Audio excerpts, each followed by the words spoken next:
Hi there. Today we're going to be painting this little yellow-green painting. First I'm going to start off with a yellow and white mixture all across the canvas. I'm going to use a little brown and one of my scraggly brushes. And I'm making a little faint tree outline in the background. Then I'm going to come in with some other green in front of that. This is going to be like showing in the distance.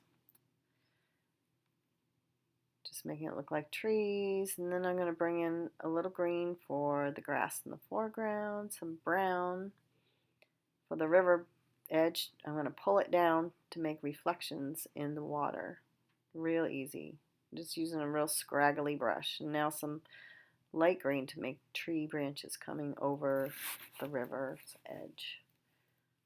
Making a little fine lines for the branches, the actual branches.